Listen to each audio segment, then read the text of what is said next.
গণ অভ্যুত্থানের আশীর্বাদে রাজনৈতিক পরিবর্তনের ফলে বর্তমান অন্তর্বর্তী সরকারের সময় শিক্ষক আন্দোলন ও শিক্ষানীতি পুনর্বিবেচনার প্রবণতা বৃদ্ধি পেয়েছে। নতুন দাবির কার্যকর বাস্তবায়ন এখনও কঠিন চ্যালেঞ্জ হিসেবে দেখা দিচ্ছে। বাংলাদেশের শিক্ষা এখনও শিল্প বা শ্রম বাজারের সঙ্গে যথেষ্ট সামঞ্জস্যপূর্ণ নয়। পাঠ্য বিষয়গুলো অনেক সময় কেবল তত্ত্বনির্ভর, যেখানে আধুনিক শিল্প, প্রযুক্তি বা গবেষণার প্রতিফলন নেই। ফলে শিক্ষার্থীরা বাস্তব কাজের অভিজ্ঞতা বা ইন্ডাস্ট্রি সংযোগ থেকে বঞ্চিত হয়।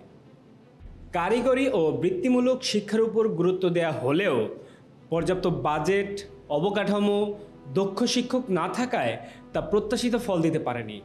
উচ্চশিক্ষা পর্যায়েও ইনোভেশন, রিসার্চ, শিল্প খাতের সঙ্গে পার্টনারশিপ অত্যন্ত দুর্বল।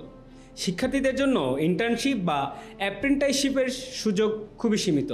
ফলে কর্মসংস্থানযোগ্য দক্ষতা বা এমপ্লয়েবিলিটি স্কিল কম থাকে। এভাবে থিওরি ও প্র্যাকটিসের মধ্যকার ফারাক শিক্ষার্থীদের চাকরির বাজারে প্রতিযোগিতার সক্ষমতা হ্রাস করছে। একদিকে শিক্ষা কোচিং নির্ভর, অন্যদিকে শিল্প ও বাস্তব জীবনের সঙ্গে বিচ্ছিন্ন, যা একাডেমি ডিটাচড ফ্রম ইন্ডাস্ট্রির পরিস্থিতি সৃষ্টি করেছে।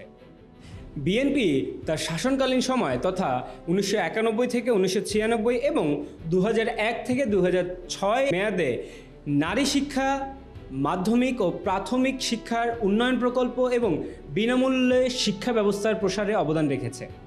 তাদের ঘোষণাপত্রে গণমুখী ও জীবন নির্ভর শিক্ষার ধারণা ছিল, যা কারিগরি ও বৃত্তিমূলক শিক্ষার উপর জোর দেয়। বাস্তবে গুণগত ফলাফল সীমিতই ছিল।